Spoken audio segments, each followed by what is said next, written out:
और झुंझुनू के गोठड़ा इलाके में गैंग वॉर के बाद दहशत फैली। इस गैंग वॉर में दोनों गैंग के एक एक सदस्य की मौत हो गई। अब इस मामले में पुलिस ने एक बड़ा खुलासा कर दिया है। दरअसल सीकर में 24 बीघा जमीन की रंजिश दोनों गैंग के बीच पहले से थी। सालों से चला आ रहा विवाद बीते शुक्रवार को खूनी संघर्ष में बदल गया। आखिर दोनों गैंग की दुश्मनी की कहानी क्या है? श्रवण भादवासी और रविंद्र कटेवा का गैंग कैसे इलाके में फल फूल रहा था? अपनी रिपोर्ट के जरिए हम आपको सब बताएंगे। लेकिन खिरोड़ गांव में फायरिंग मामले में पुलिस बेहद गंभीर नजर आ रही। पुलिस इनकी फंडिंग और आपराधिक नेटवर्क की कड़ियां भी जोड़ रही है।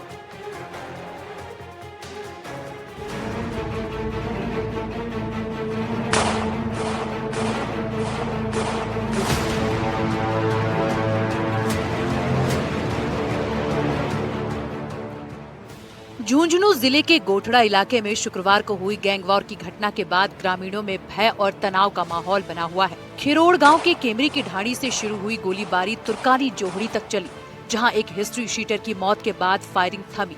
रविंद्र कटेवा को निशाना बनाने के उद्देश्य से उसके घर पर पहुंचे हिस्ट्री शीटर कृष्णकांत और उसके 3 अन्य साथियों ने गोलीबारी की। खिरोड़ से तुर्कानी जोहड़ी तक बदमाशों का तांडव देखने को मिला था। गैंग वॉर में हिस्ट्री शीटर कृष्णकांत उर्फ रविकांत उर्फ गोलू स्वामी समेत 2 बदमाशों की मौत हो गई थी। इस मामले में पुलिस ने कृष्णकांत के साथियों को पकड़ा है। अब इस गैंग के बारे में पुलिस ने बड़ा खुलासा किया है। झुंझुनू पुलिस की जांच में अब तक जो सामने आया है वो चौंकाने वाला है। झुंझुनू एसपी ब्रजेश ज्योति उपाध्याय ने बताया कि 24 बीघा जमीन को लेकर 2 पक्षों में विवाद था। हिस्ट्री शीटर रविंद्र कटेवा और श्रवण भादवासी के बीच लंबे समय से विवाद चल रहा था। रविंद्र कटेवा ने जमीन की नोटरी करवा कर रखी थी। सीकर के भादवासी गांव में जमीन का विवाद था। इसमें श्रवण भादवासी दूसरा पक्ष था। पूर्व में भी दोनों पक्षों में हो चुकी है मारपीट।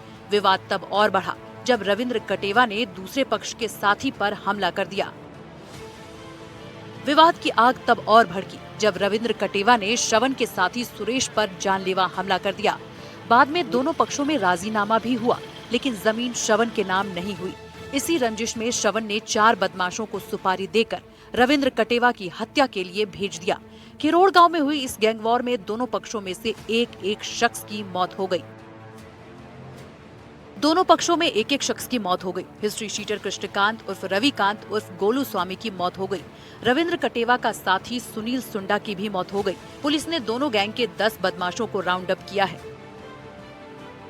इस दोहरे हत्याकांड में हिस्ट्री शीटर गोलू स्वामी के पिता प्रहलाद स्वामी ने रविंद्र कटेवा के खिलाफ, जबकि मृतक सुनील सुंडा के परिजनों ने श्रवण भादवासी समेत अन्य आरोपियों के खिलाफ हत्या के मुकदमे दर्ज कराए हैं। पहले भी रविंद्र कटेवा ने पिटाई की है श्रवण भादवासी के कुछ सदस्यों की। पिछले साल दादिया में जिसमें मुकदमा भी दर्ज हुआ था, उसी का बदला मान लीजिए, या इसको सल्टाने के लिए रविंद्र कटेवा को वो सुपारी देकर मरवाने के लिए भेजा था 4 बदमाशों को, जिसमें पहली घटना एक कारित हुई थी। उसके बाद ये जो बदमाश भगने लगे फायरिंग के बाद, उसके बाद इन्होंने पीछा किया और उसमें भी एक मृत्यु होती है गोलू स्वामी की, जो भी गोली लगने से। तो दोनों में एक तरफ श्रवण भादवासी के खिलाफ और उसके गैंग मेंबर्स के खिलाफ मुकदमा दर्ज कर लिया गया। नवलगढ़ के खिरोड़ गांव में हुई फायरिंग की जांच जैसे जैसे आगे बढ़ी, वैसे वैसे रविंद्र कटेवा के आपराधिक साम्राज्य की परतें भी खुलती चली गई। पुलिस जांच में सामने आया है कि ये फायरिंग गैंगस्टर रविंद्र कटेवा की हत्या के इरादे से की गई थी। झुंझुनू पुलिस ने इस मामले में बड़ी कार्रवाई करते हुए दोनों गैंग के कुल 10 बदमाशों को राउंड अप कर लिया है। वहीं लंबे समय से फरार चल रहे इनामी आरोपी रविंद्र कटेवा को भी डिटेन किए जाने की खबर है। रविंद्र कटेवा शेखावाटी क्षेत्र में जमीनों पर जबरन कब्जा किया करता था।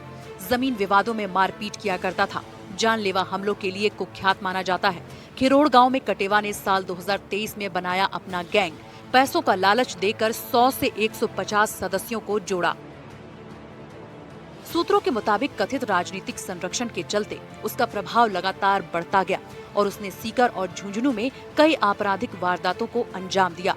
पुलिस रिकॉर्ड भी बताते हैं कि कटेवा एक समय ऑनलाइन ठगी के नेटवर्क से भी जुड़ा रहा है। ये गैंग मुख्य रूप से जमीन कब्जा, विवादों में हिंसा और हत्या के प्रयास जैसे संगीन वारदातों में शामिल रहा है। पुलिस अब कटेवा और उसके साथियों से पूछताछ कर पूरे आपराधिक नेटवर्क और फंडिंग चैनल को खंगालने में जुटी हुई है। अभी हमने कई लोगों को राउंड अप किया हुआ है जो दोनों घटनाओं में डायरेक्ट या इनडायरेक्ट रूप से शामिल हैं, और इनकी एक बार पूछताछ करके और सारी चीज़ कंफर्म होने के बाद इनकी प्रॉपर फॉर्मल जो विधिक कार्रवाई है वो की जाएगी। अभी हमारी टीम लगी हुई है, जो मुलजिम्स बचे हुए हैं उनके पीछे टीम लगी हुई है और शीघ्र ही उनको भी हम करेंगे। कुल मिलाकर 24 बीघा की कीमती जमीन का विवाद देखते ही देखते गैंगवॉर और सुपारी किलिंग की साजिश में तब्दील हो गया। नवलगढ़ के खिरोड़ गांव में हुई फायरिंग रविंद्र कटेवा को मारने के लिए की गई थी, लेकिन वो बच गया। हालांकि इस संघर्ष में 2 लोगों की जान चली गई। मृतक भी एक हिस्ट्री शीटर और एक आरके ग्रुप 0056 का बदमाश था। झुंझुनू पुलिस ने मामले में सख्त कार्रवाई करते हुए दोनों गैंग के कुल 10 बदमाशों को राउंड अप किया है। फिलहाल पुलिस राउंड अप किए गए बदमाशों से गहन पूछताछ कर पूरे आपराधिक नेटवर्क फंडिंग की कड़ियां जोड़ने में जुटी हुई है। आने वाले दिनों में इस मामले में और बड़े खुलासे और गिरफ्तारियां संभव हैं। खिरोड़ में हुई गैंगवॉर के बाद पुलिस एक्शन में नजर आ रही है। पुलिस ने बदमाशों को पकड़ने के लिए सर्च ऑपरेशन चलाया है। सीकर के दादिया थाना इलाके में पुलिस टीम ने कई बदमाशों के घर पर दबिश दी है। पुलिस ने श्रवण भारद्वाज और उसके सहयोगियों के घरों पर भी दबिश दी है। Sikar additional SP Tejpal Singh, police के आला अधिकारी, क्यूआरटी और पुलिस के जवानों की टीम लगातार कार्रवाई कर रही है। Bureau report, NDTV Rajasthan.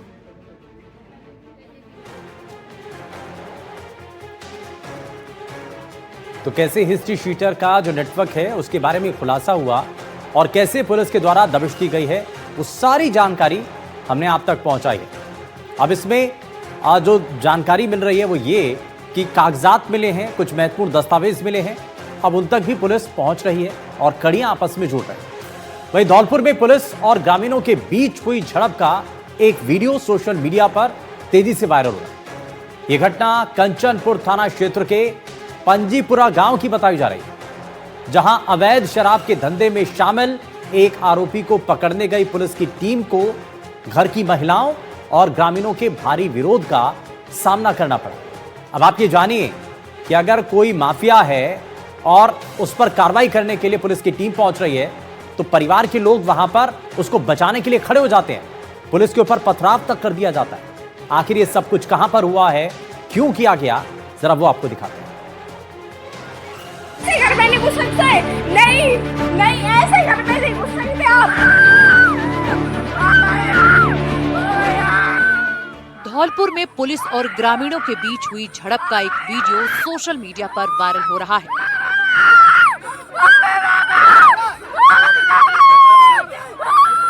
ये घटना कंचनपुर थाना क्षेत्र के पंजीपुरा गांव की है, जहां अवैध शराब के धंधे में लिप्त एक आरोपी को पकड़ने गई पुलिस टीम को घर की महिलाओं और ग्रामीणों का भारी विरोध का सामना करना पड़ा। कंचनपुरा थाना पुलिस पंजीपुरा के रहने वाले अशोक को पुलिस पकड़ने गई थी। पुलिस ने आरोपी को पकड़कर जैसे ही गाड़ी में बैठाया, घर की महिलाएं पुलिस टीम से भिड़ गईं। वायरल वीडियो में महिलाएं चीख कर पुलिस कर्मियों से पूछ रही हैं कि वे आरोपी को क्यों पकड़ रहे हैं और उन पर कौन सा केस दर्ज है।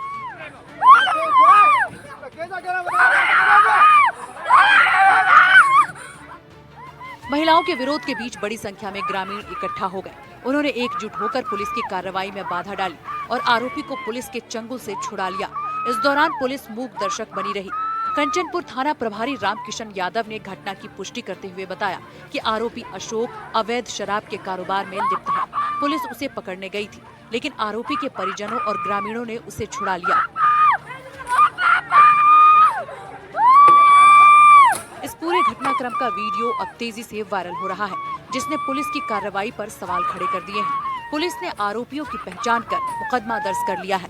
आरोपियों के संभावित ठिकानों पर दबिश दी जा रही है, जिन्हें जल्द ही गिरफ्तार किया जाएगा और कानूनी कार्रवाई की जाएगी। धौलपुर से संवाददाता नीरज शर्मा की रिपोर्ट। और भोजपुरी के सुपरस्टार अभिनेता और गायक पवन सिंह को धमकी देने का एक ऑडियो वायरल हुआ था और पवन सिंह ने इस बात का खुलासा भी किया था कि उन्हें लगातार धमकियां मिल रही। कुछ दिन पहले ही पवन सिंह सलमान खान के शो बिग बॉस में नजर भी आए थे और धमकी मिलने के बाद मैनेजर ने पवन सिंह के लिए पुलिस सुरक्षा की मांग कर दी थी। अब मसला तो यह भी उठ रहा था कि सलमान खान के साथ उनके शो के अंदर अगर पवन सिंह गए तो क्या उसको इस वजह से पवन सिंह को धमकियां मिल रही हैं? अब कॉल करने वाले शख्स ने मैनेजर से कथित तौर पर कहा कि पवन सिंह को सलमान खान के साथ काम नहीं करना चाहिए या उनके साथ स्क्रीन साझा नहीं करनी चाहिए, वरना उन्हें गंभीर परिणाम भुगतने होंगे। लेकिन अब लॉरेंस बिश्नोई गिरोह से जुड़े हुए गैंगस्टर हरी बॉक्सर का एक बड़ा बयान इस मामले पर सामने आता है। एक ऑडियो मैसेज जारी कर हरी बॉक्सर ने साफ कर दिया है कि पवन सिंह को लॉरेंस बिश्नोई गैंग की तरफ से कोई धमकी नहीं दी गई है। अब सवाल ये उठ रहा है कि आखिर पवन सिंह को धमकी किसने दी है?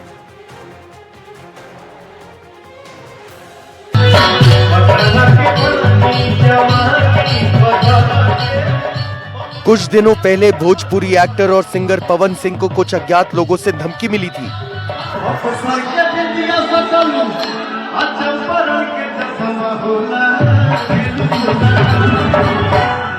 धमकी देने वाले ने खुद को लॉरेंस बिश्नोई गिरोह का सदस्य बताया था। सलमान खान के साथ मंच साझा करने को लेकर धमकी भरी चेतावनी दी गई थी, लेकिन अब इस मामले में एक नया एंगल आ गया है। क्या बात है पवन, क्या आवाज है पवन। भोजपुरी इंडस्ट्री में तो आपने तहलका मचा दिया। लॉरेंस बिश्नोई गैंग के हरी बॉक्सर ने इस बात को खारिज कर दिया है कि उनकी तरफ से कोई धमकी दी गई थी। हरी बॉक्सर ने साफ कहा कि हमने पवन सिंह को धमकी नहीं दी है, वो जरूर सुरक्षा लेने के लिए ऐसा कर रहे होंगे। राम राम सभी भाइयों को। मैं हरी बॉक्सर लॉरेंस बिश्नोई गैंग से मैं आप सब लोगों को एक बात बताना चाहता हूँ। ये जो पवन सिंह नाम का एक कोई व्यक्ति है बिहार का, जो अपने आप को अभिनेता बताता है, उसने हमारे बारे में मीडिया में बोला है और किसी थाने में जाके हमारे खिलाफ एक शिकायत दी है कि लॉरेंस बिश्नोई गैंग से मुझे किसी व्यक्ति ने जान से मारने की धमकी दी है। तो भाइयों ऐसा कुछ नहीं है, ना हमने कभी इसको कॉल किया है, ना हमारे किसी भाई ने इसको फोन किया, ठीक है। और आप लोगों को पता है हम तो जो भी काम करते हैं ठोक बजा के करते हैं। जिसको भी फोन करते हैं हमारा नाम बता के बोलते हैं, उसको नाम बता के हमारा हम फोन करते हैं। और ये फेम पाने के चक्कर में और सिक्योरिटी लेने के चक्कर में ऐसा कर रहे हैं। ना हमने इसको कभी कॉल किया है, ना हम इसको जानते कौन है क्या है, ठीक है। तो मैं तो सुरक्षा एजेंसियों से रिक्वेस्ट करता हूँ, अनुरोध करता हूँ कि इसकी जनता से जांच हो। लॉरेंस बिश्नोई गैंग की तरफ से आए इस ऑडियो मैसेज में हरी बॉक्सर ने आगे कहा कि हालांकि पवन सिंह हमारे खिलाफ उल्टा सीधा बोल रहे हैं, थाने में शिकायत भी दी है, हम जो करते हैं खुलेआम करते हैं। जो सलमान खान के साथ काम करेगा उसे हम धमकी नहीं देंगे, बल्कि AK-47 की गोलियों से भून देंगे। हमने तो पहले भी बोला है कि जो भी सलमान खान के साथ काम करेगा हम उसको फोन नहीं करेंगे, हम उसको सीधी AK-47 की गोली उतारेंगे उसकी छाती में, ठीक है। और दूसरी बात, हमने जिसको भी फोन किया ठोक बजा के फोन किया, हमारे नाम से फोन किया, हमने ऐसे कोई कॉल नहीं किया इसको, ना कभी इसके पास किया, ना हम इसको जानते हैं। जय श्री राम, जय बलकाली। कुछ दिन पहले से पवन सिंह की मैनेजर को उनके बारे में धमकी भरे संदेश मिल रहे थे। इसके बाद मैनेजर ने पुलिस सुरक्षा की मांग की। कॉल करने वाले शख्स ने मैनेजर से कथित तौर पे कहा कि पवन सिंह को सलमान खान के साथ काम नहीं करना चाहिए या उनके साथ स्क्रीन साझा नहीं करनी चाहिए, वरना उन्हें गंभीर परिणाम भुगतने होंगे। अपराध की दुनिया में लॉरेंस बिश्नोई का नाम इतना बड़ा हो गया है कि छोटे मोटे अपराधी किसी को धमकी देने के लिए या उससे रंगदारी वसूलने के लिए लॉरेंस बिश्नोई के नाम का इस्तेमाल करते हैं। ये मामला भी कुछ वैसा ही लग रहा है, क्योंकि लॉरेंस बिश्नोई गैंग ने साफ कर दिया है कि सिंगर पवन सिंह को धमकी उनकी तरफ से नहीं दी गई है। फिलहाल जिन नंबरों से पवन सिंह और उनकी टीम के कुछ सदस्यों को धमकी भरे संदेश मिले थे, उन फोन नंबरों का पता लगाया जा रहा है। लेकिन अब लॉरेंस गैंग की ओर से आई इस सफाई ने शक की सुई दूसरी जगह घुमा दी है। अब सवाल ये है कि अगर पवन सिंह को धमकी लॉरेंस गैंग ने नहीं दी तो फिर किसने दी? Bureau report, NDTV India.